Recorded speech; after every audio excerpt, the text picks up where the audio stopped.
जिस पल मेरे क्लासमेट्स को पता चला कि मैं असली वारिस नहीं बल्कि गलती से बदला गया बच्चा था, वे बेहद उत्साहित हो गए। इसलिए नहीं कि वे मेरा मजाक उड़ाना चाहते थे, बल्कि इसलिए कि उन्होंने पहली बार किसी सचमुच गरीब इंसान को देखा था। अब आखिरकार फाइनेंशियल एड की सीट लेने वाला कोई मिल गया था। मेरे अडॉप्टिव पेरेंट्स उन नॉवल वाले निर्दयी लोगों जैसे नहीं थे जो मुझे तुरंत घर से निकाल देते। जब असली वारिस ने ताने मारने शुरू किए तो किसी ने उसकी बात पर ध्यान नहीं दिया। सबने मेरी तरफ देखकर पूछा कि अब मेरा क्या प्लान है। मैंने शांत स्वर में कहा, जब आपका बायोलॉजिकल सन वापस आ गया है तो मुझे भी अपने असली माता पिता के पास जाना चाहिए। चाय का एक घूंट लेते हुए मैंने मिस्टर मॉन्टगमरी की ओर देखा। मिस्टर मॉन्टगमरी हमेशा मुझे एक अच्छे संस्कारों वाला, निर्णायक और कुशल लड़का मानते थे, लेकिन खून का रिश्ता न होने पर सारी शालीनता और प्रतिभा भी उनके असली बेटे के सामने फीकी पड़ जाती थी। उन्होंने कहा, मॉन्टगमरी फैमिली तुम्हें $3 मिलियन देगी, उसके बाद तुम्हें खुद अपना रास्ता बनाना होगा। मैंने सिर झुकाकर उत्तर दिया,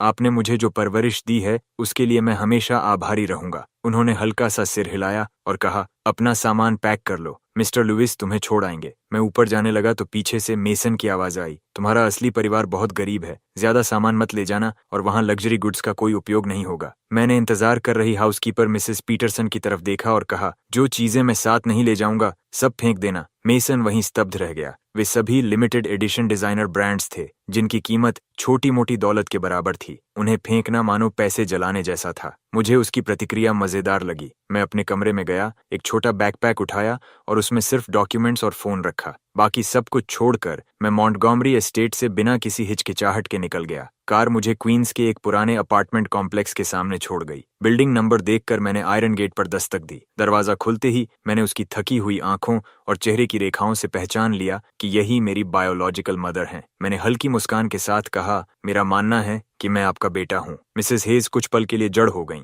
आयरन गेट के आर पार हम एक दूसरे को देखते रहे। फिर मैंने विनम्रता से पूछा, क्या मैं अंदर आ सकता हूँ ताकि हम बात कर सकें? वे तुरंत संभलीं और मुझे अंदर ले गईं। उन्होंने मुझे गुनगुना पानी दिया और मैंने जन्म के समय हुई अदला बदली की पूरी कहानी संक्षेप में समझाई। मेसन मॉन्टगोमरी फैमिली का असली बेटा है और मैं आपका। मिस्टर और मिसेस हेज पहले से इस संभावना पर शक कर चुके थे, लेकिन अपने सामने इतने सुसंस्कृत और शालीन बेटे को देखकर वे असहज और चिंतित महसूस कर रहे थे। मैं पहले ही हेज फैमिली की जानकारी देख चुका था, इसलिए परिवार के बारे में मुझे काफी कुछ पता था। मैंने पूछा, क्या आप मुझसे कुछ पूछना चाहते हैं? माहौल किसी फैमिली रियूनियन से ज्यादा बिजनेस नेगोशिएशन जैसा लग रहा था। घबराई हुई मिसेस हेज ने पूछा कि मैं क्या खाना पसंद करता हूँ। मैंने मुस्कुराकर कहा, मुझे किसी खास चीज की इच्छा नहीं है। वे तुरंत मार्केट जाने के लिए उठीं और मिस्टर हेज से बोलीं, जोए और बाकी बच्चों को फोन करो, उन्हें तुरंत घर बुलाओ। थोड़ी देर बाद आयरन गेट की आवाज सुनाई दी। मैं बाहर निकला और अपनी बायोलॉजिकल सिस्टर्स के सामने खड़ा था। मैंने गर्मजोशी से कहा, मैं ईथन हूँ। मेरी आवाज सुनते ही सैरा कुछ पल के लिए मुझे अविश्वास से देखने लगी। फिर उसने झिझकते हुए पूछा, तुम्हें हमारे साधारण घर से परेशानी तो नहीं? मैंने मुस्कुराकर सिर हिलाया। सैरा थोड़ी सहज हो गई और बोली, डैड ने हमें सब बता दिया है और यह हमारी सबसे छोटी बहन लिली है। कुछ देर बाद मिसेस हेज मार्केट से लौटीं और सीधे किचन में चली गईं, मानो मुझसे बातचीत करने से बच रही हूँ। मैं छोटे से सोफा पर मिस्टर हेज के साथ बैठा था, जबकि बाकी तीनों बहनें फर्श पर बैठी थीं। कमरा इतना छोटा था कि सब कुछ बेहद तंग महसूस हो रहा था। मिस्टर हेज ने गहरी सांस लेते हुए कहा, तुमने घर की हालत देख ली है। हम सब 600 स्क्वायर फीट से भी छोटे घर में रहते हैं। मैं तुम्हारे लिए बाहर एक अपार्टमेंट किराए पर ले दूंगा और हर महीने खर्च भी दूंगा। मैंने शांत नजरों से उनकी ओर देखा और पूछा, क्या इसका मतलब है कि मुझे घर पर रहने की अनुमति नहीं है? मिस्टर हेज तुरंत बोले, नहीं, बिल्कुल नहीं। हमें बस चिंता है कि शायद तुम यहाँ की परिस्थितियों के आदी नहीं हो पाओगे। मुझे रहने की अनुमति मिल चुकी थी। मेरे चेहरे पर हल्की मुस्कान आ गई। मैंने कहा, अगर आपको आपत्ति नहीं है तो आज से मैं यहीं घर में रहूंगा। सैरा ने सुझाव दिया कि मेरे लिए एक बड़ा बिस्तर खरीद लिया जाए, लेकिन मैंने कहा, मैं लिविंग रूम के सोफा पर आराम से सो सकता हूँ और वैसे भी मैं घर का लेआउट थोड़ा बदलने वाला हूँ। जैसे ही लिली ने सुना कि उसे नया स्टडी डेस्क मिलने वाला है, वह खुशी से उछल पड़ी। तभी मिसेस हेज किचन से खाना लेकर बाहर आईं। डिनर तैयार है। मेज पर स्वादिष्ट फिश सूप और बड़े उबले हुए श्रिम्प रखे थे। लिली की आंखें चमक उठीं। ये उसके पसंदीदा व्यंजन थे जो उसे केवल खास मौकों पर ही खाने को मिलते थे। मैं गुरमेट फूड का आदी था, इसलिए खाने ने मुझे ज्यादा प्रभावित नहीं किया, लेकिन हेज फैमिली ने जो मेहनत और प्यार इसमें लगाया था उसे मैं साफ महसूस कर सकता था। धीरे धीरे हमारे बीच की झिझक भी खत्म होने लगी। मैं अपने साथ सिर्फ पैसा लाया था, इसलिए पास के मार्केट से कुछ कपड़े खरीदने का फैसला किया। लिली तुरंत मुझे रास्ता दिखाने के लिए तैयार हो गई। मैं उसका हाथ पकड़कर बाहर निकल पड़ा। पहले मेरे कपड़े वीआईपी रूम्स में चुने जाते थे, इसलिए खुद शॉपिंग करना मेरे लिए नया अनुभव था। मैंने 3-4 कैजुअल आउटफिट्स और एक पेयर स्नीकर्स खरीद ली। वापस लौटते समय हम एक कैंडीड फ्रूट स्टॉल के पास से गुजरे। मैंने देखा कि लिली चुपके से शीशे के अंदर रखी स्क्यूअर्स को देख रही थी, लेकिन फिर समझदारी से नजरें हटा लीं। मैंने उसके लिए स्ट्रॉबेरी कैंडीड फ्रूट खरीद दिया। उसे हाथ में पकड़ते ही उसका चेहरा खुशी से खिल उठा। वह हंसते हुए बोली, भैया आप भी खाइए। मैंने मुस्कुराकर उसके बाल सहलाए। बिग ब्रदर को मिठाइयाँ पसंद नहीं हैं। लिली ने स्कीवर पर लगी स्ट्रॉबेरीज गिननी शुरू की। एक मेरे लिए, एक बड़ी बहन के लिए, एक दूसरी बहन के लिए और एक मॉम डैड के लिए। सबके लिए बिल्कुल पर्याप्त हैं। उसकी मासूमियत देखकर मैं हंस पड़ा और सिर हिलाया। मैं उसे लेकर अपार्टमेंट कॉम्प्लेक्स की ओर लौटा तो दूर से जोए दिखाई दी। वह कबाड़ के ढेर में कुछ खोज रही थी और एक पुरानी डॉल को फटे हुए कार्डबोर्ड बॉक्स से निकाल रही थी। मेरे कदमों की आहट सुनते ही उसने डॉल को घबराकर अपनी पीठ के पीछे छिपा लिया। मैं शांत भाव से उसके पास पहुंचा और कहा, छिपाने की जरूरत नहीं है, मैंने सब देख लिया। जोई ने अपराधी बच्चे की तरह सिर झुका लिया और धीरे से डॉल बाहर निकाली। मेसन को यह डॉल बहुत पसंद थी, उसने धीमे स्वर में कहा। वह हर रात इसे गले लगाकर सोता था। यकीन नहीं होता कि अब उसे इसकी भी जरूरत नहीं रही। मैंने बिना किसी भाव के कहा, यह अकेली चीज नहीं है जिसे उसने छोड़ दिया है। मेरे शब्द सीधे जोए के दिल में उतर गए। दर्द महसूस होने पर ही इंसान जागता है। मैंने मन ही मन एक लंबी सांस ली और कहा, अगर तुम्हें पसंद है तो इसे वापस ले जाओ। जोई ने डॉल फिर से बॉक्स में फेंक दी और कड़वी मुस्कान के साथ सिर हिला दिया। उस रात पुराना इलेक्ट्रिक फैन चरमराहट की आवाज कर रहा था और खराब साउंड प्रूफ विंडो से पड़ोसियों की बातचीत अंदर तक सुनाई दे रही थी। आधी रात को मेरी आंख खुली तो बाहर धीमी आवाजें सुनाई दी। सैरा हमारे माता पिता से फुसफुसाकर बात कर रही थी। ईथन शायद इस बिस्तर का आदी नहीं है। वह पूरी रात करवटें बदलता रहा। हमें उसके लिए अच्छा मैट्रेस खरीदना चाहिए। अगले हफ्ते मेरी स्कॉलरशिप आएगी, मैं उसी से पैसे दे दूंगी। तीनों बहुत धीरे बोल रहे थे, लेकिन मैं उनकी हर बात साफ सुन सकता था। जब मैं कपड़े बदलकर बाहर आया तब तक सैरा और मिस्टर हेज जा चुके थे। मैंने पूछा, डैड और बड़ी बहन कहाँ गए? मिसेस हेज ने मुझे गर्म पानी का गिलास देते हुए कहा, तुम्हारी बहन कॉलेज जल्दी लौट गई। तुम्हारे डैड ऊबर चलाने गए हैं और रास्ते में उसे ट्रेन स्टेशन छोड़ दिया। सुबह की टिकट सस्ती होती हैं। सैरा खुद बेहद मितव्ययी थी और हर पैसा बचाकर खर्च करती थी। फिर भी उसे मेरी नींद की चिंता थी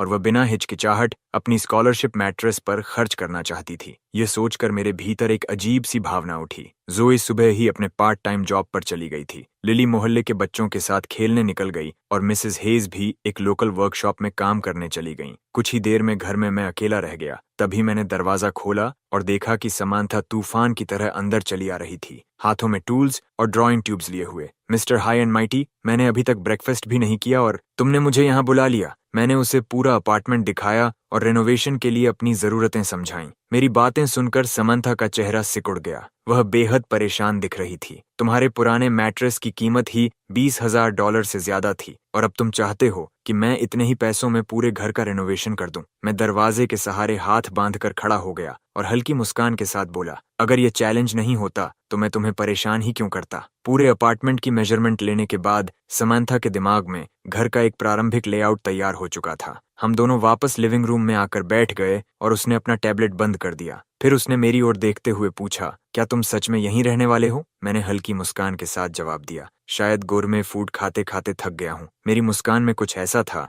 जिसने समंथा को समझा दिया कि मैं मजाक नहीं कर रहा। फिर मैंने पूछा, क्या तुम्हें पता है कि हेज फैमिली आखिर दिवालिया क्यों हुई थी? समंथा ने कुछ देर सोचा और बोली, मैंने कुछ रूमर्स सुने थे। कहते हैं सैरा ने पार्ट टाइम जॉब करते समय मोंटगोमरी फैमिली की सबसे छोटी बेटी के बॉयफ्रेंड को नाराज कर दिया था, इसलिए उसने बदला लेते हुए हेज फैमिली को बर्बाद कर दिया। मैंने शांत स्वर में कहा, ऊपरी तौर पर यही कहानी सुनाई जाती है, लेकिन मैं किसी भी इंसान से बेहतर जानता हूँ कि सैरा इस बैंक्रप्सी की असली वजह नहीं थी। तभी बाहर से अचानक आवाज आई और मिस्टर हेज जल्दी जल्दी अंदर आ गए। मैंने आश्चर्य से पूछा, आप तो ऊबर चलाने गए थे? उन्होंने थोड़ा शर्मिंदा होकर कहा, फोन चार्जर भूल गया था। उनकी नजर समंथा पर पड़ी और वे कुछ पल के लिए रुक गए। उन्हें उसका चेहरा परिचित लगा। मैंने मौका देखकर परिचय कराया, यह मेरी दोस्त समंथा है। मैंने इसे अपार्टमेंट का लेआउट देखने के लिए बुलाया है। यह सुनकर मिस्टर हेज पूरी तरह स्तब्ध रह गए। समंथा का नाम उन्होंने पहले भी सुना था। वह देश की सबसे प्रसिद्ध यंग डिजाइनर्स में से एक थी, जिसने कम उम्र में कई बड़े अवार्ड्स जीते थे। अनगिनत अमीर लोग उसके डिजाइन्स के लिए बड़ी बड़ी रकम देने को तैयार रहते थे, लेकिन समांथा अक्सर किसी को महत्व नहीं देती थी। मिस्टर हेज घबराकर बोले, मैं आपके काम में बाधा नहीं डालूंगा, बस चार्जर लेकर जाता हूँ। उन्होंने जल्दी से केबल उठाई और बाहर निकल गए। समांथा और मैंने ज्यादा बातें नहीं की, वह तुरंत रिनोवेशन डिजाइन पर काम करने में लग गई। दूसरी तरफ मैं अपने डॉक्यूमेंट्स और फाइल्स लेकर घर से निकला। रास्ते में मैं उस वर्कशॉप पर भी गया जहां मिसेस हेज काम करती थीं। अंदर 7-8 महिलाएं लेबल्स चिपका रही थीं और आपस में बातें कर रही थीं। मैं दरवाजे पर खड़ा होकर बोला, मॉम, मैं कुछ काम से बाहर जा रहा हूँ, लंच के लिए घर नहीं आऊंगा। मिसेस हेज ने गर्मजोशी से मुस्कुराते हुए कहा, ठीक है, लेकिन रात को जल्दी घर लौटना। मार्केट के पास भीड़भाड़ वाले इंटरसेक्शन को पार करने के बाद मेरी नजर सड़क किनारे खड़ी एक काली मैक्लैरन पर पड़ी। मैंने पीछे का दरवाजा खोला और अंदर बैठ गया। बगल में बैठी लड़की की आंखें बेहद कोमल थीं और जब से उसने मुझे दूर से देखा था, उसकी नजरें मुझ पर ही टिकी हुई थीं। वह मुस्कुराई और बोली, आप भी कमाल हैं, मिस्टर हाई एंड माइटी, इतनी बड़ी बात अब आकर बताते हो। मैंने हल्की मुस्कान के साथ जवाब दिया, तुम तो विदेश में थीं,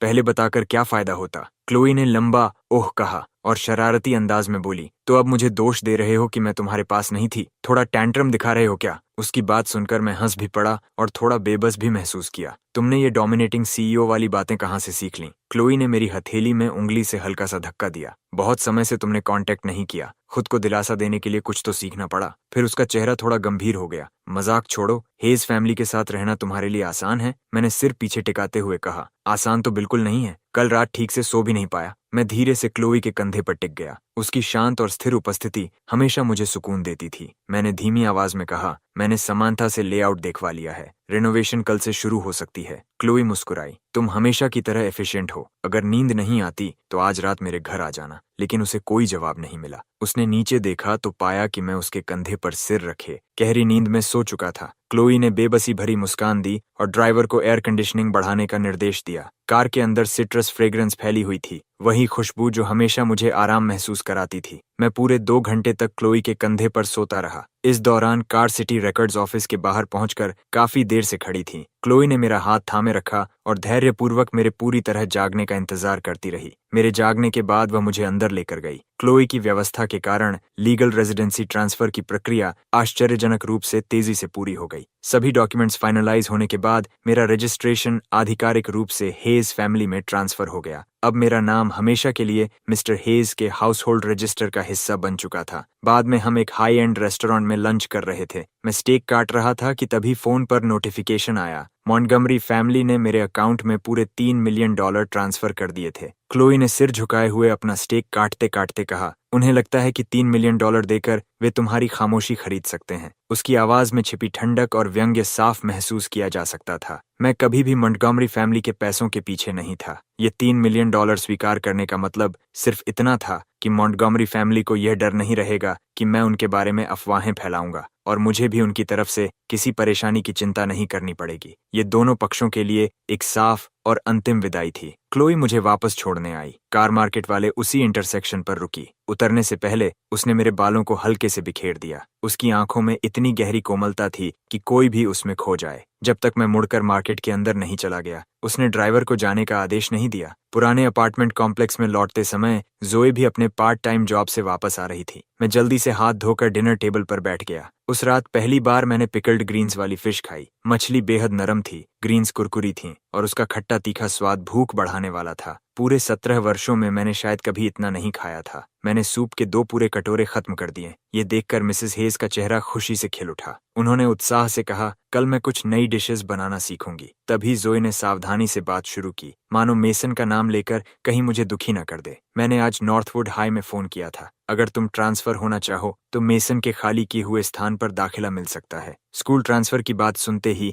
मिसेस हेज ने नजरें झुका लीं। उनकी आवाज में अपराध बोध था। हमारी आर्थिक स्थिति ऐसी नहीं है कि तुम्हें सेंट एम्ब्रोज में पढ़ा सकें। तुम्हारे पिता और मैं सच में तुम्हें बहुत कुछ नहीं दे पाए। मैं हेज फैमिली की सोच समझ नहीं पाता था। वे खुद को असफल मानते थे क्योंकि वे गरीब थे, क्योंकि घर छोटा था, क्योंकि वे प्राइवेट स्कूल का खर्च नहीं उठा सकते थे। लेकिन इसमें शर्म की क्या बात थी? इंसान को जो चाहिए उसके लिए खुद मेहनत करनी पड़ती है। दूसरों पर निर्भर रहना, चाहे वे अपने परिवार वाले ही क्यों न हों, कभी आगे नहीं बढ़ाता। यह सबक मैं मॉन्टगमरी फैमिली के साथ रहते हुए बहुत पहले सीख चुका था। मैंने जोए की ओर देखकर कहा, ट्रांसफर की जानकारी लेने के लिए धन्यवाद, लेकिन मैं सेंट एम्ब्रोज में ही रहूंगा। मिसेस हेज कुछ कहने ही वाली थीं, लेकिन मैंने हाथ उठाकर उन्हें रोक दिया। सेंट एम्ब्रोज में ग्रेड टॉपर को पूरी ट्यूशन वेवर मिलती है। आपको मेरे लिए दुखी होने की जरूरत नहीं है। जो कुछ मुझे चाहिए मैं खुद कमा लूंगा। आखिर फायदा भी मेरा ही होगा, इसलिए उसका बोझ आपको उठाने की जरूरत नहीं। मेरी बात सुनकर मिसेस हेज की आंखें अचानक नम हो गईं। उन्होंने आंसुओं को रोकते हुए गर्व भरी मुस्कान दी।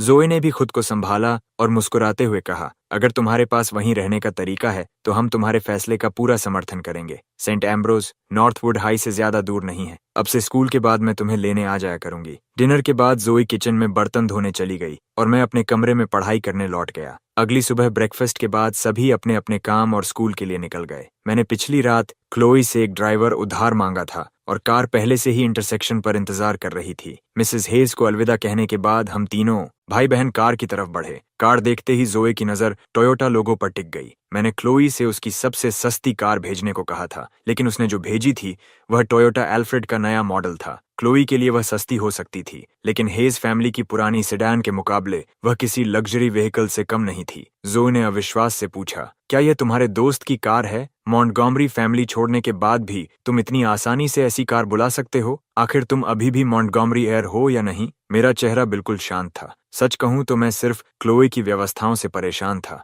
लिली पीछे की सीट पर चुपचाप बैठी हुई थी। मैंने जोए से कहा, अपने पार्ट टाइम जॉब का एड्रेस मुझे भेज देना। ड्राइवर ने धीरे से कार आगे बढ़ा दी। मैं फोन निकालकर क्लोई को आई मैसेज भेजने लगा। जवाब लगभग तुरंत आया। नॉर्थवुड तक का रास्ता 1 घंटे से ज्यादा का है। मुझे चिंता थी कि लंबी यात्रा में तुम्हें असुविधा होगी और कभी कभी मैं खुद भी इसमें आराम कर सकती हूँ। मैं स्क्रीन को देखता रहा और केवल 2 शब्द टाइप किए, बस करो, जबकि मैं जानता था कि उसने ये कार खास मेरे लिए खरीदी थी। जोए को रेस्टोरेंट पर छोड़ने के बाद कार फिर सड़क पर लौट आई और सीधे सेंट एम्ब्रोज प्रेपरेटोरी एकेडमी की ओर बढ़ गई। शाम को जब मैं घर पहुंचा तब डिनर अभी अभी परोसा जा रहा था। पूरा परिवार टेबल के चारों ओर बैठा बातचीत कर रहा था। पिछले कुछ दिन हेज फैमिली के लिए किसी सपने से कम नहीं थे। पहले विश्व प्रसिद्ध डिजाइनर समांथा खुद उनके घर रेनोवेशन करने आ गई थी। हेज फैमिली धीरे धीरे अपने बेटे को नए सिरे से समझने लगी थी। उनके सामने एक ऐसा युवा खड़ा था जो अचानक गरीबी में लौट आने के बाद भी बिल्कुल शांत, आत्मविश्वासी और स्थिर था।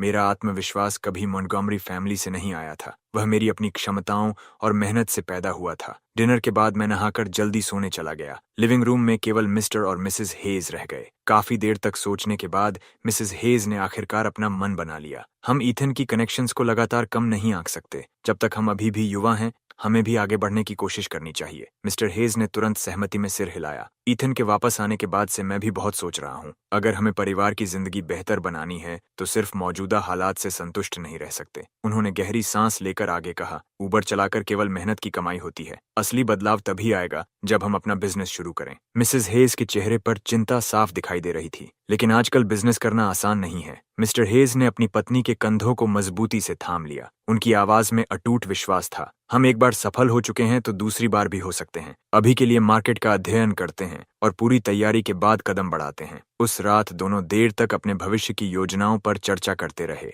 ईथन की मौजूदगी ने सिर्फ उनके घर का माहौल नहीं बदला था, बल्कि उनके भीतर खो चुका साहस भी वापस जगा दिया था। अगली सुबह मिस्टर हेज लिली को स्कूल छोड़ने चले गए। सेंट एम्ब्रोज, जहां मैं पढ़ता था, नॉर्थवुड हाई के ठीक सामने था, जहां जोए जाती थी। इसलिए हमने साथ बस से स्कूल जाने का फैसला किया। बस स्टॉप हमारे कॉम्प्लेक्स से ज्यादा दूर नहीं था और जब हम बस में चढ़े तब काफी सीटें खाली थीं। जोई ने अपना कार्ड 2 बार स्वाइप करके हमारा फेयर भरा और मुझे पीछे की तरफ एक खाली सीट पर बैठा दिया। मेरी नजर उसके बैकपैक पर लटक रहे ट्रांजिट कार्ड पर पड़ी। यह मेरी जिंदगी का पहला पब्लिक बस राइड था और ऐसा कार्ड भी मैंने पहली बार देखा था। मैंने उत्सुकता से पूछा, ये तो काफी सुविधाजनक लगता है, तुम्हें ये बस पास कहाँ से मिला? मुझे भी अपने बैग पर ऐसा लगाना है। कुछ सेकंड तक जोए चुप रही, फिर उसने बिना कुछ कहे पास उतार कर मेरी तरफ बढ़ा दिया। इसे सर्विस सेंटर से बनवाना पड़ता है, फिलहाल तुम मेरा इस्तेमाल कर लो। मैंने हैरानी से पूछा, फिर तुम रोज बस में कैसे जाओगी? जोए हल्के से मुस्कुराई, अब फोन से स्कैन करके भी पेमेंट हो जाती है। उसे मेरी जिज्ञासा बहुत प्यारी लगी थी, इसलिए उसने बिना झिझक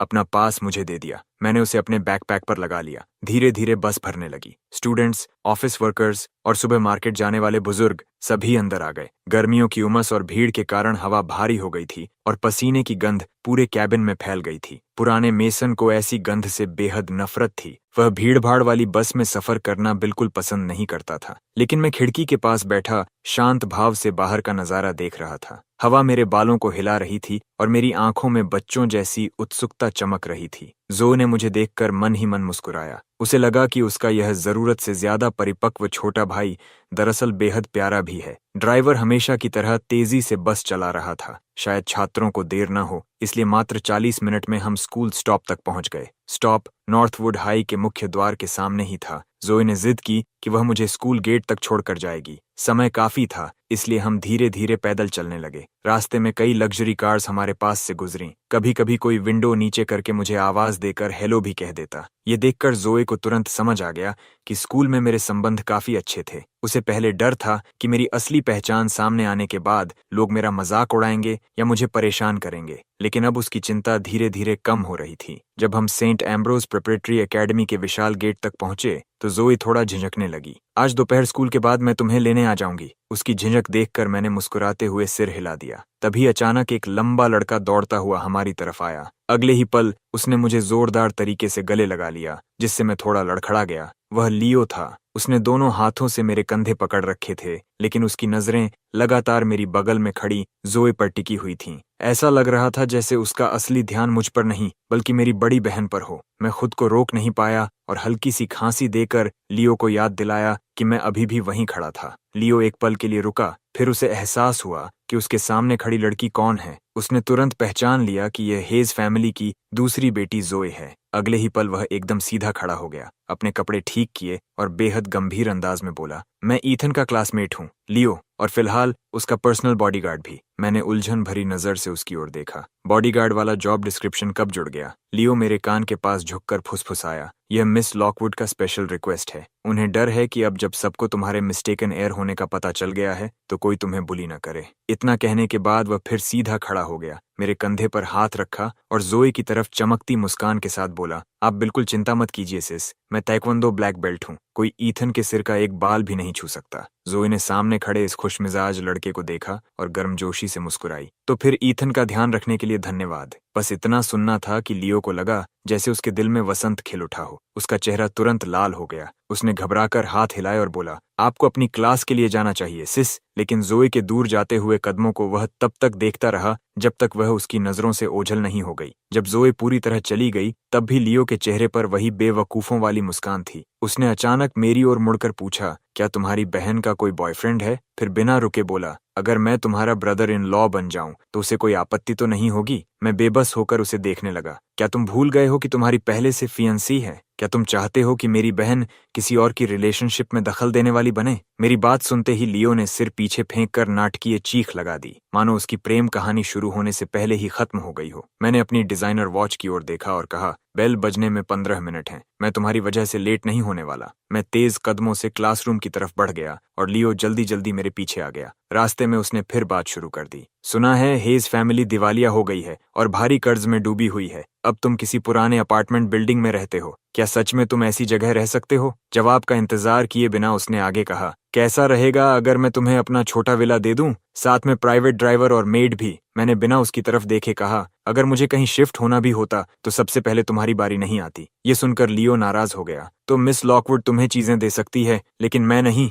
मैं तुम्हारा राइड और डाई ब्रदर हूँ। इतना कहकर वह मेरे हाथ से चिपक गया। मैं हंसूं या सिर पकड़ लूं समझ नहीं पा रहा था। मुझे सचमुच समझ नहीं आता था कि इस पूरे ग्रुप को अचानक चैरिटी देने का इतना शौक कब से हो गया। कोई विला देने को तैयार था, कोई लग्जरी कार, कोई ड्राइवर और मेड। जैसे मोंटगोमरी फैमिली छोड़ते ही मैं किसी भयानक दुखद जीवन में पहुंच गया हूं। इसी मजाक और बातचीत के बीच हम क्लासरूम के दरवाजे तक पहुंच गए। जैसे ही हमने अंदर कदम रखा पूरा कमरा अचानक शांत हो गया। कुछ सेकंड पहले तक जो क्लासरूम शोर से गूंज रहा था अब वहां सन्नाटा था। हर कोई मुझे घूर रहा था, मानो किसी भूत को देख लिया हो। मैंने भौं उठाकर कहा, क्या मेरा चेहरा बिगड़ गया है? तुम सब ऐसे क्यों देख रहे हो जैसे कोई गोस्ट देख लिया हो? मेरी वही परिचित चुटकी सुनते ही पूरे क्लास ने राहत की सांस ली और जोर से हंस पड़ा। किसी ने मजाक में कहा, दुनिया का कौन सा प्लास्टिक सर्जन तुम्हारे चेहरे को छूने की हिम्मत करेगा? दूसरे ने पूछा, तो फिर वो रूमर सच था? मैंने शांति से अपने सीट पर बैठते हुए कहा, लगता है तुम सबको पहले से पता चल चुका है। तभी माया अपनी चेयर खिसकाकर मेरे पास आ गई और धीरे से बोली,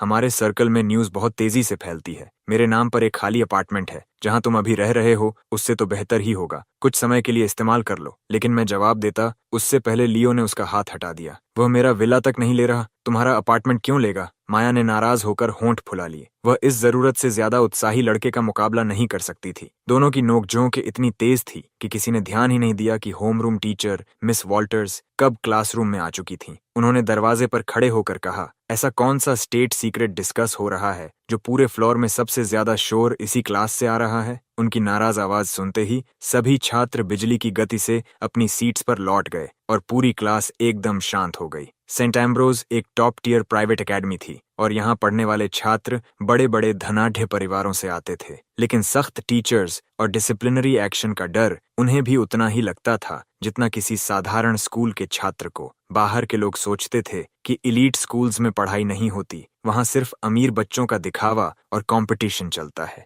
लेकिन सच्चाई बिल्कुल अलग थी। यहाँ एकेडमिक प्रेशर सामान्य स्कूल से भी अधिक था। कॉलेज एंट्रेंस एग्जाम सब्जेक्ट्स के अलावा स्टूडेंट्स को बिजनेस मैनेजमेंट, इक्वेस्ट्रियन ट्रेनिंग और कई अन्य स्पेशलाइज्ड सब्जेक्ट्स भी पढ़ने पड़ते थे। सेंट एम्ब्रोज के फाउंडर समाज के सबसे ऊंचे वर्ग से आते थे और स्टूडेंट कंडक्ट को लेकर उनके नियम बेहद सख्त थे। किसी टीचर के प्रति जरा भी असम्मान दिखाना गंभीर अपराध माना जाता था। ऐसी गलती की सजा सिर्फ स्टूडेंट तक सीमित नहीं रहती थी, बल्कि उसके फैमिली बिजनेस तक पर असर पड़ सकता था। मिस वॉल्टर्स ने पूरी क्लास पर नजर डालते हुए कहा, आज स्कूल का पहला दिन है, इसलिए मैं इसे नजरअंदाज कर रही हूँ, लेकिन यह तुम सबका फाइनल ईयर है। समझदारी से रहना और कोई परेशानी मत खड़ी करना, समझ गए? पूरी क्लास ने एक साथ जवाब दिया, यस मैम। फिर मिस वॉल्टर्स ने घोषणा की, इस सेमेस्टर हमारी क्लास में एक नया ट्रांसफर स्टूडेंट शामिल हो रहा है। सब लोग मेसन मॉन्टगोमरी का स्वागत करें। ये सुनते ही पूरे क्लासरूम का माहौल बदल गया। सभी की निगाहें एक साथ कमरे के सामने खड़े लड़के पर टिक गईं। लियो ने मेरी तरफ देखा, लेकिन मैं बस हल्की मुस्कान के साथ बैठा रहा, मानो किसी नाटक का दर्शक हूँ। कुछ दिनों की इंटेंसिव एटिकेट ट्रेनिंग के बाद मेसन ने आखिरकार एक यंग मास्टर जैसा व्यवहार सीख लिया था। उसने अपने हिसाब से एक परफेक्ट मुस्कान दी और शांत स्वर में बोला, मैं मेसन हूँ। बचपन में हुई एक दुर्घटना की वजह से मेरा जन्म के समय अदला बदली हो गई थी। अब मैं आखिरकार अपने बायोलॉजिकल पेरेंट्स के साथ वापस हूँ और उम्मीद करता हूँ कि आने वाले वर्ष में आप सबके साथ अच्छी तरह घुल मिल सकूंगा। उसने कस्टम टेलर्ड कैजुअल सूट पहन रखा था और खुद को बेहद सुसंस्कृत दिखाने की कोशिश कर रहा था। नॉर्थवुड हाई में शायद मॉन्टगोमरी हेयर का नाम उसे सम्मान दिला देता, लेकिन यह सेंट एम्ब्रोज था। यहाँ ऐसे स्टूडेंट्स थे जिनके परिवार और बैकग्राउंड उससे कहीं अधिक प्रभावशाली थे। उसकी छोटी मोटी चालाकियां यहाँ किसी से छिप नहीं सकती थीं। उसके बोलना समाप्त करते ही क्लासरूम में अजीब सा सन्नाटा छा गया। माया ने उसकी बनावटी मासूमियत से परेशान होकर ताना मारा, वाह, असली मॉन्टगोमरी हेयर तो कमाल का निकला। फैमिली में लौटते ही ईथन को सड़क पर भेज दिया। मेसन की आंखों में एक पल के लिए घबराहट चमकी, लेकिन वह तुरंत अपनी पुरानी विक्टिम पर्सोना में लौट आया। उसने सिर झुका लिया और दुखी बनने की कोशिश करते हुए बोला, मैंने सोचा था कि 17 साल तक मॉम डैड के साथ रहने के बाद ईथन उन्हें छोड़ना नहीं चाहेगा। मैंने कभी उम्मीद नहीं की थी कि वह डैड से $3 मिलियन मांगकर बिना पीछे देखे चला जाएगा। मैं सच में नहीं समझता कि मेरा भाई इतना निर्दयी कैसे हो सकता है। उसकी बात पूरी भी नहीं हुई थी कि अचानक क्लासरूम में गुस्से से भरी आवाज गूंज उठी, निर्दयी? तुमने अभी उसे निर्दयी कहा? मेसन चौंक कर मुड़ा। लियो अपनी सीट से खड़ा था और उसकी आंखों में आग जल रही थी। मैं उसके बगल में शांत बैठा मुस्कुरा रहा था। मिस वॉल्टर्स ने भौहें चढ़ाकर लियो को घूरा, जिसने अभी अभी डेस्क पर हाथ पटक कर खड़े होने की हिम्मत की थी। अभी के अभी बैठ जाओ। लियो अनिच्छा से बैठ गया। दूसरी तरफ मेसन ने अपनी मुस्कान छिपाने की कोशिश की और शर्ट के किनारे से खेलते हुए बोला, मेरे बायोलॉजिकल फैमिली की आर्थिक स्थिति अच्छी नहीं है। लाइफस्टाइल में इतना बड़ा बदलाव मेरे भाई के लिए निश्चित रूप से कठिन होगा। अगर वह मुझसे नाराज है तो यह स्वाभाविक है। मिस वॉल्टर्स ने मेसन का पक्ष नहीं लिया। वह साधारण टीचर नहीं थीं। सेंट एम्ब्रोज के टीचर्स अपने अपने क्षेत्रों के विशेषज्ञ थे और विद्यार्थियों को भविष्य के लीडर्स के रूप में तैयार करते थे। उन्होंने मेसन का अभिनय तुरंत समझ लिया था, लेकिन उसे सबके सामने उजागर करना आवश्यक नहीं समझा। उन्होंने बस ठंडे स्वर में कहा, याद रखो, सेंट एम्ब्रोज खेल खेलने की जगह नहीं है, और मेसन, कल से प्रॉपर स्कूल यूनिफॉर्म पहनकर आना। क्लासरूम में दबे हुए ठहाके और व्यंग्य भरी हंसी फैल गई। मेसन ने असहज होकर सिर हिलाया और जल्दी से नीचे उतरकर एक खाली सीट ढूंढने लगा। कुछ ही मिनटों में क्लासरूम फिर शोर से भर गया। हर तरफ बातचीत शुरू हो गई। मेसन ने चारों ओर देखा, लेकिन उसके क्लासमेट्स किसी और ही दुनिया में थे। कोई बिजनेस इन्वेस्टमेंट्स पर चर्चा कर रहा था, कोई स्टॉक मार्केट की बातें कर रहा था, तो कोई फैमिली एंटरप्राइजेस के एक्सपेंशन प्लान्स पर। मेसन को इनमें से कुछ भी समझ नहीं आ रहा था और वह खुद को पूरी तरह अलग थलग महसूस करने लगा। आखिर उसकी नजर मेरे बैकपैक पर गई। किसी ने हंसते हुए कहा, अरे,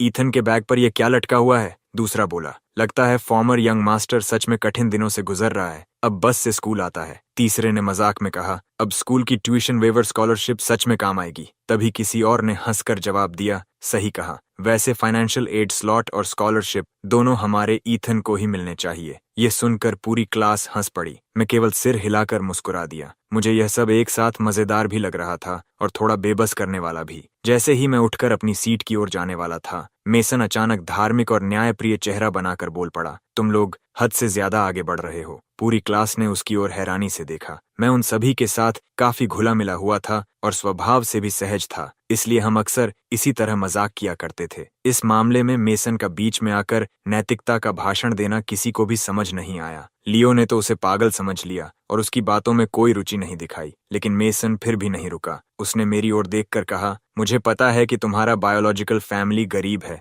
और तुम लग्जरी लाइफ के आदी हो। हेज फैमिली के साथ रहना तुम्हारे लिए बहुत दुखद होगा। अगर तुम चाहो तो मैं मॉम और डैड से तुम्हारे लिए बात कर सकता हूँ। वह ऐसे व्यवहार कर रहा था मानो सचमुच मेरी चिंता कर रहा हो। सामान्य परिस्थितियों में ऐसी एक्टिंग लोगों को यह सोचने पर मजबूर कर सकती थी कि वह सीधा साधा और दयालु है, जबकि मैं एक कृतज्ञ और लालची नकली वारिस हूँ। लेकिन क्लासरूम में अचानक अजीब सा सन्नाटा छा गया। सभी स्टूडेंट्स उसे ऐसे देख रहे थे जैसे किसी नई और विचित्र प्रजाति को पहली बार देख रहे हों। काफी देर बाद लियो ने मेरी तरफ मुड़कर पूरी गंभीरता से पूछा, इसे शर्म नहीं आती? मुझे इसकी जगह शर्म आ रही है। उसकी बात सुनते ही पूरी क्लास जोर से हंस पड़ी। किसी ने कहा, सच में यह सुनना बहुत असहज था, लेकिन मेसन अब भी अपनी भूमिका निभाने में लगा हुआ था। उसने दुखी स्वर में कहा, मैं सचमुच तुम्हारी मदद करना चाहता हूँ। हेज फैमिली दिवालिया हो चुकी है। वे तुम्हें अच्छी जिंदगी नहीं दे सकते। मॉम और डैड असल में बहुत अच्छे लोग हैं। वे बस इसलिए नाराज हैं क्योंकि तुमने कोई भावनाएं नहीं दिखाई, पैसे लिए और चले गए। अगर तुम जाकर उनसे माफी मांग लो तो वे निश्चित रूप से तुम्हें मॉन्टगोमरी फैमिली में वापस आने देंगे। उसकी बात सुनकर मैं बस हंस पड़ा। आखिर मैंने मॉन्टगोमरी फैमिली के साथ पूरे 17 साल बिताए थे। मैं मिस्टर और मिसेस मॉन्टगोमरी को मेसन से कहीं बेहतर जानता था। वे जरूरी नहीं कि अपने बायोलॉजिकल सन की भी परवाह करते हों। फिर मैं तो सिर्फ अडॉप्टेड सन था। तभी मेसन ने मुस्कुराते हुए कहा, वैसे समांथा मेरे लिए एक कमरा डिजाइन कर रही है। मैंने भौं उठाई। अच्छा, मुझे तो इसके बारे में कुछ पता नहीं। मेसन ने नजरें झुकाईं और बनावटी शर्म के साथ मुस्कुराया। मैंने उन्हें मना किया था, लेकिन उन्होंने कहा कि उन्होंने मेरे साथ बहुत अन्याय किया है और उसकी भरपाई करना चाहते हैं। वे जिद कर रहे हैं कि सबसे अच्छे डिजाइनर से मेरे लिए बिल्कुल मेरी पसंद के अनुसार रेनोवेशन करवाया जाए। उसकी बात पूरी होते ही मैंने चुपचाप अपना फोन डेस्क पर रखा और स्पीकर ऑन कर दिया। अगले ही पल फोन से एक गुस्से भरी महिला की आवाज गूंज उठी, इसकी हिम्मत कैसे हुई? ये सब बकवास है। पूरी क्लास एकदम शांत हो गई। आवाज समांथा की थी। मैंने कब कहा कि मैं उसके लिए डिजाइन करूंगी? मेसन, है ना? कल उसने मुझे कॉल किया था और मैंने उसे साफ मना कर दिया था। वह बहिरा है या मूर्ख? समांथा का गुस्सा बढ़ता जा रहा था।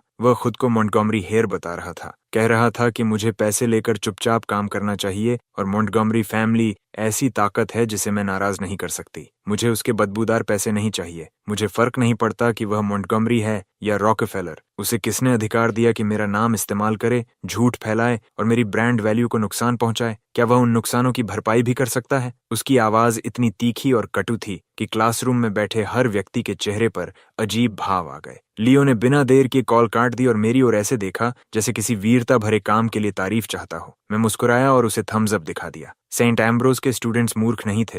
वे एक दूसरे की सोच और मंशा अच्छी तरह समझते थे। वे यहाँ सिर्फ पढ़ाई करने नहीं आए थे। ये स्कूल भविष्य के लीडर्स, बिजनेस ओनर्स और इन्फ्लुएंशियल फिगर्स का नेटवर्क था। आने वाले वर्षों में यही लोग एक दूसरे के साथ काम करने वाले थे। इसलिए वे हमेशा इस बात पर ध्यान देते थे कि कौन वास्तव में मूल्यवान है और कौन सिर्फ नाम के सहारे खड़ा है। उनके लिए यह मायने नहीं रखता था कि कोई असली हेयर है या नकली। महत्व इस बात का था कि किसी व्यक्ति की अपनी वैल्यू क्या है। ग्रेड में हमेशा टॉप करने वाला स्टूडेंट भविष्य में निश्चित रूप से बड़ा खिलाड़ी बनने वाला था। ऐसे व्यक्ति के साथ संबंध बनाना स्वाभाविक रूप से लाभदायक था। मैं भले ही अब मॉन्टगोमरी फैमिली का हिस्सा नहीं था, लेकिन यदि मेसन से मॉन्टगोमरी नाम छीन लिया जाए तो उसके पास वास्तव में कुछ भी नहीं बचता। शुरुआत में किसी ने उसके प्रति कोई पूर्वाग्रह नहीं रखा था। मॉन्टगोमरी फैमिली की ताकत के सम्मान में सभी उससे सामान्य व्यवहार करने को तैयार थे, लेकिन वह बहुत अधीर निकला और उसने मुझे निशाना बनाने की कोशिश की। पहले लोगों की चुप्पी उसकी इज्जत बचाने के लिए थी। वे किसी महत्वहीन व्यक्ति पर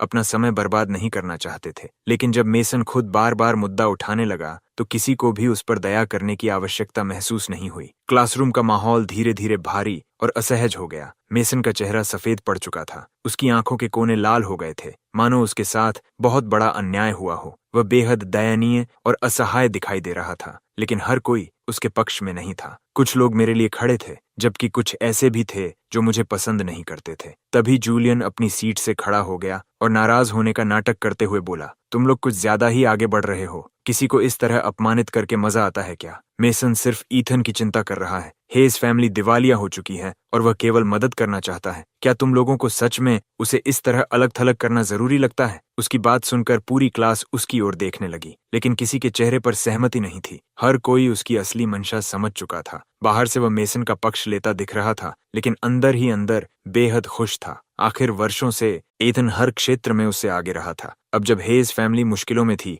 जूलियन को लगा कि आखिरकार उसे ईथन पर बढ़त पाने का मौका मिल गया है। साथ ही वह मॉन्टगोमरी फैमिली के असली वारिस मेसन की कृपा भी प्राप्त कर सकता था। एक तीर से दो निशाने। मेसन ने आश्चर्य से जूलियन की ओर देखा। उसकी आंखों में कृतज्ञता साफ झलक रही थी। उसने शर्मिंदा होने का अभिनय करते हुए जूलियन को धन्यवाद भरी नजर से देखा। जूलियन ने भी तुरंत सहानुभूति से भरी मुस्कान लौटा दी, मानो दोनों वर्षों पुराने मित्र हों। तभी क्लासरूम के दरवाजे पर दस्तक हुई। पूरा कमरा एक साथ मुड़ा। दरवाजे पर क्लोई खड़ी थी, हाथ में एक फाइल लिए हुए। उसने अंदर झांकते हुए पूछा, यहाँ इतना शोर किस बात का है? उसने जूलियन की तरफ देखा तक नहीं, उसकी नजरें सीधे मेरी तरफ थीं। वह आराम से अंदर चली आई और बोली, मैं बस यंग मास्टर के लिए कुछ डिलीवर करने आई हूँ। उसके शब्द साधारण थे, लेकिन पूरे कमरे में मौजूद कोई भी स्टूडेंट उससे बहस करने की हिम्मत नहीं कर सकता था। इन छात्रों को भले ही भविष्य में अपने परिवारों की विरासत संभालनी थी, लेकिन क्लोई पहले से ही ऐसी शख्सियत थी जो उनके माता पिता के बराबर खड़ी हो सकती थी। दूसरी तरफ मेसन चुपचाप उसे देख रहा था। उसके सामने एक बेहद सुंदर लड़की खड़ी थी।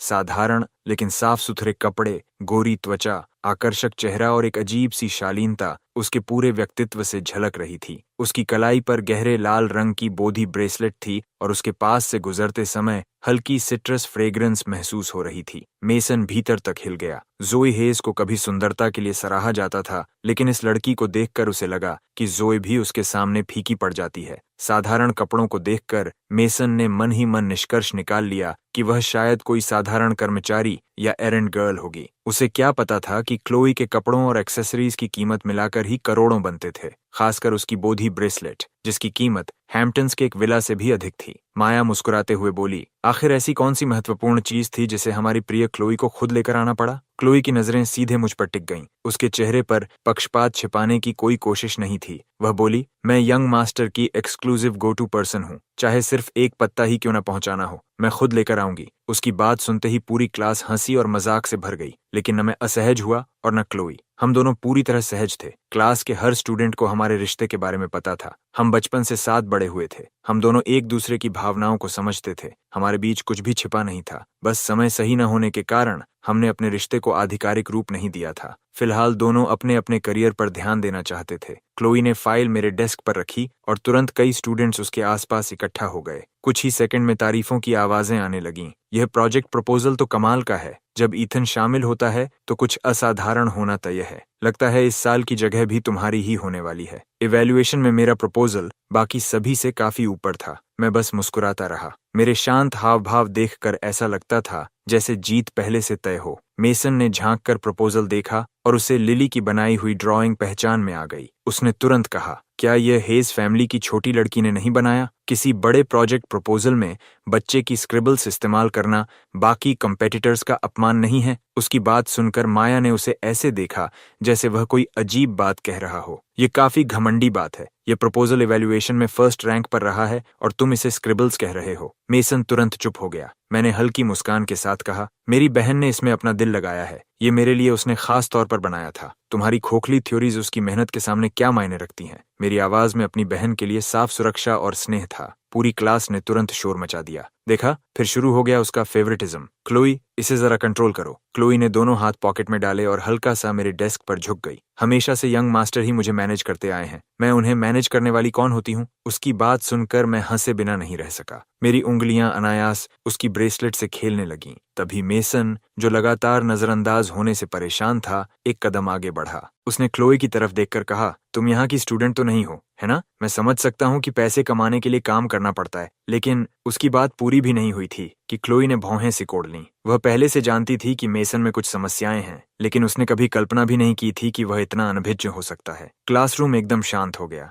सभी स्टूडेंट्स एक दूसरे को देखने लगे। अभी अभी किसी ने क्लोई लॉकवुड को एक साधारण एरेंड गर्ल समझ लिया था। पूरे क्लासरूम में कुछ पल की खामोशी छाई रही। फिर अचानक लियो इतनी जोर से हंसा कि सीधा खड़ा भी नहीं रह पाया। तुमने सच में क्लोई को एरेंड गर्ल समझ लिया? वह हंसी रोकते हुए बोला। मेसन, आखिर तुम्हारी तुलना ईथन से किस बात में हो सकती है? मैं भी मुस्कुरा दिया। अब मुझे अपने पहले वाले विचार पर शर्म आ रही थी कि शायद मेसन थोड़ा चालाक होगा। सच तो यह था कि वह वास्तव में सीधा सादा नहीं, बल्कि मूर्खता की हद तक भोला था। जो लड़की पूरे स्कूल के सबसे प्रभावशाली स्टूडेंट्स के साथ बराबरी से बैठती हो, जिसे हर कोई सम्मान से क्लोए कहकर बुलाता हो, उसे कोई साधारण कर्मचारी समझना अपने आप में एक उपलब्धि थी। क्लोई ने नीचे देखा और मेरी कलाई पर रखे अपने हाथ की ओर इशारा किया। फिर शांत स्वर में बोली, समांथा ने मैसेज भेजा है। डिजाइन प्लान्स और फर्नीचर सब फाइनल हो चुके हैं। वह पूछ रही है कि क्या कंस्ट्रक्शन कल से शुरू किया जा सकता है। मैंने आवाज धीमी करते हुए कहा, मैं बाद में उसे जवाब दे दूंगा। फिर मैंने उसकी तरफ देखा।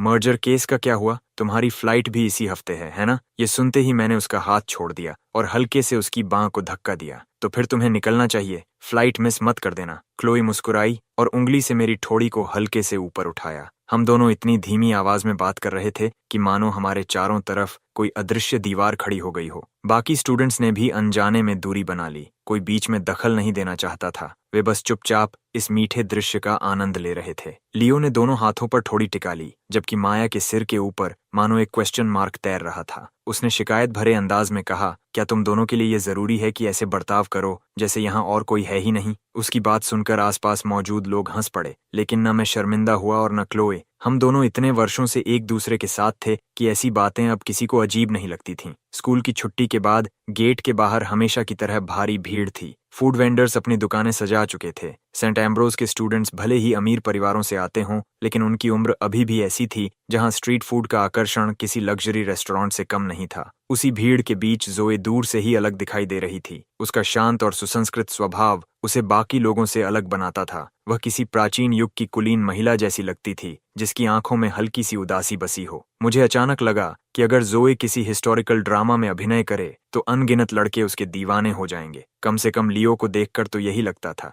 जैसे ही उसने जोए को देखा, उसकी पलकें झपकना तक भूल गईं। तभी दो आवाजें लगभग एक साथ सुनाई दीं। मैंने मुड़कर देखा तो मेसन मुस्कुराते हुए जोए की तरफ दौड़ रहा था। उसे देखते ही जोए का दिल बुरी तरह हिल गया। उसे वह समय याद आ गया जब मेसन भी इसी तरह खुशी से उसकी तरफ दौड़कर आता था। हेज फैमिली के दिवालिया होने के बाद भी कुछ समय तक उनके रिश्ते में कोई बदलाव नहीं आया था। वे साथ बस से आते जाते थे, कभी कभी पैदल घर लौटते थे। रास्ते में मेसन आधे रास्ते पर पिगीबैक राइड मांगता और जोए खुशी खुशी उसे अपनी पीठ पर उठा लेती। तब मेसन उसकी पीठ पर लेटकर हंसते हुए कहता था, मेरी बहन दुनिया की सबसे अच्छी बहन है और मैं दुनिया का सबसे खुश बच्चा हूँ। लेकिन वह खूबसूरत याद अचानक टूट गई। जोए की स्मृति में मेसन का मुस्कुराता चेहरा गायब हो गया और उसकी जगह वह चेहरा उभर आया जिसमें घृणा और असंतोष भरा था। मैं अब बस में नहीं जाऊंगा, मैं तंग आ चुका हूँ, मुझे घर तक उठाकर ले जाओ। तुम इतनी बेकार क्यों हो? कुछ कदम भी नहीं चल सकती? अगर पैसे नहीं हैं तो जाकर जॉब कर लो। वही लड़का जिसने कभी उसे दुनिया की सबसे अच्छी बहन कहा था, आखिर में उसे सबसे पहले छोड़कर चला गया। जोए ने चुपचाप गहरी सांस ली। उसे समझ नहीं आ रहा था कि अब मेसन के साथ कैसे व्यवहार करे। दूसरी तरफ मेसन उसकी उलझन से बिल्कुल अनजान था। वह पहले की तरह मुस्कुराते हुए बोला, मुझे सच में वो दिन याद आते हैं जब हम साथ स्कूल आते जाते थे। अफसोस कि अब मैं सेंट एम्ब्रोज में ट्रांसफर हो गया हूँ। यहाँ के स्टूडेंट्स मुझे पसंद नहीं करते, वे सब सिर्फ ईथन के साथ रहना चाहते हैं। ये कहते कहते उसकी मुस्कान धीरे धीरे फीकी पड़ गई। उसकी आंखें लाल होने लगीं, मानो वह किसी बड़े अन्याय का शिकार हो। ऐसा लग रहा था जैसे मैंने खुद सबको उसके खिलाफ भड़का दिया हो और वह अकेला पीड़ित बन गया हो। लेकिन जोए अब पहले जैसी नहीं थी। पिछले कुछ दिनों में उसने मेरे साथ काफी समय बिताया था। उसने देखा था कि मैंने कभी घर की तंगी की शिकायत नहीं की। मैंने कभी नहीं कहा कि हेज फैमिली का घर छोटा है या बिस्तर असुविधाजनक है। मैं हमेशा मिसेस हेज के खाने की तारीफ करता था, लिली के लिए मिठाइयाँ खरीदता था और परिवार की जरूरतों का ध्यान रखता था। जहां भी मदद कर सकता था करता था। मैंने इतना अच्छा व्यवहार किया था कि कभी कभी जोए को अपराध बोध होने लगता था। एक बड़ी बहन होने के बावजूद उसे महसूस होता था कि वह मेरे लिए बहुत कम कर पा रही है। जोए की बात सुनकर मेसन का चेहरा तुरंत सख्त हो गया। उसने हमेशा यही सोचा था कि चाहे मैं मॉन्टगमरी फैमिली को कितनी भी आसानी से छोड़कर चला गया हूं, लेकिन जैसे ही मैं हेज फैमिली के पुराने और जर्जर घर को देखूंगा, मेरा अमीरों वाला घमंड और नखरे बाहर आ जाएंगे। लेकिन वास्तविकता बिल्कुल उलट थी। जोए की नजरों में मेरी छवि अच्छी बन चुकी थी। सिर्फ 2-3 दिनों में उसने मेरे प्रति विश्वास और अपनापन महसूस करना शुरू कर दिया था। ये देखकर मेसन के लिए सबसे बड़ा झटका यह था कि जिस बहन ने उसके साथ 17 साल बिताए थे, वही अब अनजाने में मेरी तरफ झुकने लगी थी। जोए के मुंह से मेरा बचाव सुनकर मेसन कुछ क्षणों के लिए पूरी तरह स्तब्ध रह गया। मैंने हल्की मुस्कान के साथ उसकी ओर देखा। मुझे नहीं पता था कि यंग मास्टर मॉन्टगोमरी हर जगह बहनों पर अपना अधिकार जताते फिरते हैं। मेरी बादाम जैसी आंखों में मौजूद सहजता बनी रही, लेकिन उनमें एक हल्की खतरनाक चमक भी उभर आई। या फिर तुम्हें दूसरों की बहनें छीनने का शौक है? मेरी बात सुनते ही जोए के चेहरे से आखिरी उदासी भी गायब हो गई। उसके होंठों पर फिर से वही कोमल मुस्कान लौट आई। उसने मेसन की ओर दोबारा देखने की भी जरूरत नहीं समझी। मेरी आंखों में संतोष की एक हल्की चमक आई और होंठों पर मुस्कान गहरी हो गई। हम दोनों भाई बहन बातें करते हुए आगे बढ़ गए, लेकिन पीछे खड़ा मेसन हमें देखता रह गया। उसके भीतर ईर्ष्या की आग तेजी से भड़क उठी थी। वह हमें हंसते बात करते देख रहा था और उसके मन में लगातार यही विचार घूम रहा था कि यह सब उसका होना चाहिए था। जोए उसकी बहन थी, हेज फैमिली उसका परिवार था और वह अपनापन भी उसी का होना चाहिए था। उसने दांत भींच लिए। उसकी मुट्ठियां इतनी कस गईं कि नाखून हथेलियों में धंस गए, लेकिन उसे दर्द तक महसूस नहीं हुआ। उसकी सांसें भारी हो गईं। काफी देर बाद जब मैं और जोए उसकी नजरों से ओझल हो गए, तब जाकर वह थोड़ा शांत हुआ। उसने खुद को याद दिलाया कि अब उसके पास वह सब कुछ है जिसका उसने हमेशा सपना देखा था। वह अब मॉन्टगमरी फैमिली का असली वारिस था। उसे आलीशान जीवन, दौलत और प्रतिष्ठा मिल चुकी थी। हेज फैमिली तो सिर्फ गरीब लोग थे। ये सोचते ही उसके भीतर का असंतोष धीरे धीरे कम होने लगा। जब मॉन्टगमरी मैंशन उसकी नजरों के सामने आया, तो उसके चेहरे पर फिर से विजयी मुस्कान लौट आई। अंदर प्रवेश करते ही उसने घमंडी स्वर में मिसेस पीटरसन से कहा, क्या देख रही हो? जाओ और मेरे लिए चाय बनाकर लाओ।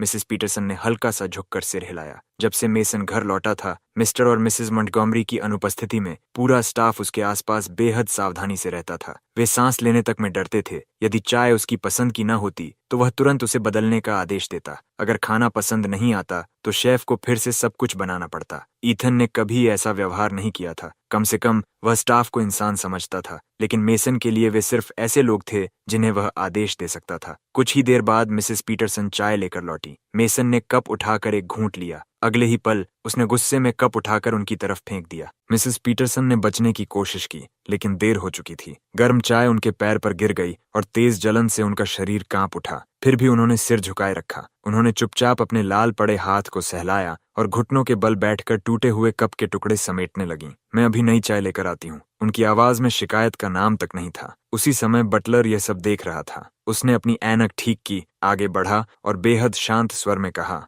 यंग मास्टर, आपके एटिकेट लेसन का समय हो गया है। मेसन ने झुंझलाकर उसकी ओर देखा। कौन सा एटिकेट लेसन? बटलर के चेहरे पर कोई बदलाव नहीं आया। इस सप्ताह फैमिली रियूनियन बैंक्वेट है। मास्टर और मैडम ने विशेष रूप से आदेश दिया है कि आप समय पर उपस्थित हों और कार्यक्रम में कोई गलती न करें। ये सुनते ही मेसन कुर्सी से उठ खड़ा हुआ। तुम्हारा मतलब क्या है? अपनी औकात में रहो। तुम सिर्फ मॉन्टगोमरी फैमिली के नौकर हो। मुझे आदेश देने वाले तुम कौन होते हो? लेकिन बटलर ने सिर्फ सिर झुकाया। उसका व्यवहार सम्मानजनक था, मगर बिल्कुल भी दब्बू नहीं। उसने शांत स्वर में कहा, बैंक्वेट में दोनों यंग मिसेस भी लौट रही हैं। ये सुनते ही मेसन अचानक चुप हो गया। उसने सुना था कि मॉन्टगोमरी फैमिली की दोनों बेटियों का स्वभाव काफी सख्त है, लेकिन यह पहली बार था जब वह अपनी बायोलॉजिकल सिस्टर्स से मिलने वाला था। इसलिए वह उन पर अच्छा प्रभाव छोड़ना चाहता था। उसके मन में तुरंत नए विचार आने लगे। अगर वह अपनी बहनों का समर्थन जीत लेता तो मॉन्टगोमरी फैमिली में उसकी स्थिति पूरी तरह मजबूत हो जाती। तब कोई भी उसे कमतर नहीं समझ पाएगा। यह सोचकर उसने मन का गुस्सा दबा लिया और अनिच्छा से एटिकेट लेसन के लिए चल पड़ा। दूसरी ओर मॉन्टगोमरी एस्टेट के ठंडे और तनावपूर्ण माहौल के विपरीत